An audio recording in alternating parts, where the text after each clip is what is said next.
கொம்பு சீவி அப்படின்னு சொல்லும்போது ஒரு காளையை குறிப்பிடுவாங்க கிராமத்தில்.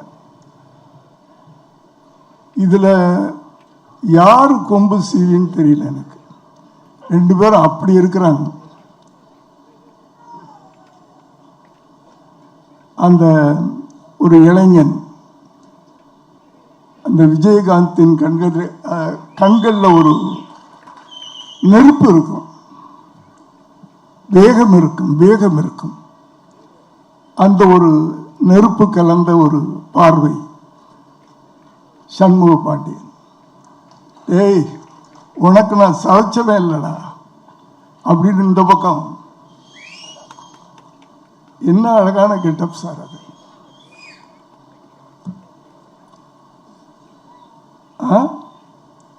இன்னும் சொல்லுவாங்க, வயசானாலும் நான் கொம்பு சீவன சிங்கம்டா அப்படின்ட்டு. கொம்பு சீவன காலடா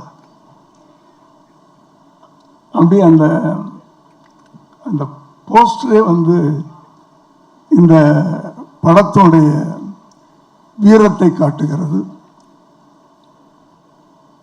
அந்த டைட்டில் பார்த்தீங்கன்னா நம்ம தமிழ்நாட்டுடைய பொன்ராம்,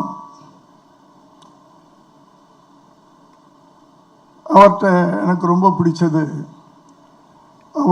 அவரிடம் இருக்கின்ற அந்த நகைச்சுவை உணர்வு. அதன் ட்ரெய்லரை பார்க்கும்போது நகைச்சுவையை விட இந்த படத்தில் வேகம் அதிகமாக இருக்கும்னு நினைக்கிறேன் நான். ஒரு ஆக்ஷன். ஏன்னா இன்னைக்கு ஜென்ரேஷன் இன்றைய தலைமுறை அதைத்தான் ரசிக்கிறார்கள் என்று தெரிந்து கொண்டு ஒரு வேகமான ஒரு திரைப்படத்தை கொடுத்திருக்கிறார். அவருடைய ஒவ்வொரு படமும் வெற்றியடைய வேண்டும் என்று நான் அவரை வாழ்த்துவேன். ஏனென்றால் என் பிள்ளைகளில் ஒரு பிள்ளை. அதை போல இந்த படமும், ஏன்னா இளைஞர்கள், அவர் ஒரு இளைஞர்,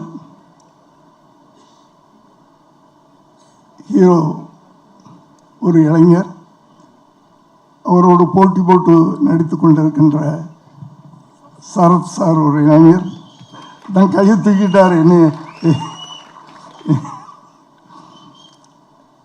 இந்த படத்திற்கு இசையமைத்திருக்கின்ற இசைஞானியின் வாரிசு, அவர் ஒரு இளைஞர். இப்படி இளைஞர்கள் புதிதாக இல்லை, புதிய வேகத்தோடு வந்திருக்கிறார்கள். ஒரு சரித்திரம் இருக்கிறது, அது உலகத்திலேயே உண்டான ஒரு சரித்திரம். மாற்றம் என்பது மட்டும் மாறாதது அப்படின்ட்டு. அது எல்லா துறையிலையும் உண்டு. சமூகத்திலும் சரி, அரசியலிலும் சரி, திரையுலகத்திலும் சரி. எனக்கு தெரிஞ்ச ஒரு காலத்தில் திரையுலகத்தில் பார்த்துக்கிட்டிங்கன்னா எம்.கே. தியாகராஜ பாகவதர், பி.யு. சின்னப்பா அப்படின்லாம் கேள்விப்பட்டிருக்கோம். அவங்க படங்கள்லாம் நம்ம பார்த்ததில்லை. அது அவர்கள் ஆண்ட ஒரு திரையுலகம். அதற்கு பிறகு எம்ஜிஆர், சிவாஜி, இந்த அடுத்த தலைமுறைக்கு மாறிக்கொண்டு வந்தது. அதற்கு பிறகு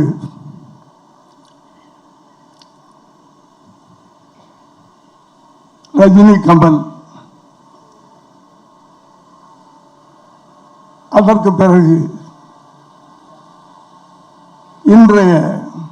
இன்றைய சூப்பர் ஸ்டார்கள், இப்படி இந்த மாற்றங்களை யாராலும் மாற்ற முடியாது. அது காலத்தின் கட்டாயம். ஆகவே இந்த மாற்றத்துக்குரிய இளைஞர்கள் வெற்றி பெற வேண்டும். ஏனென்றால் இந்த இளைஞர்களும் சரி, தமிழ்நாட்டில் இருக்கின்ற மக்களும் சரி, ஒரு மாற்றத்தை விரும்பிக் கொண்டிருக்கிறார்கள்.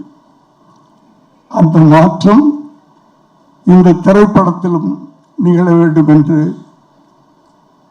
வாழ்த்தி விடைபெறுகிறேன். நன்றி, வணக்கம்.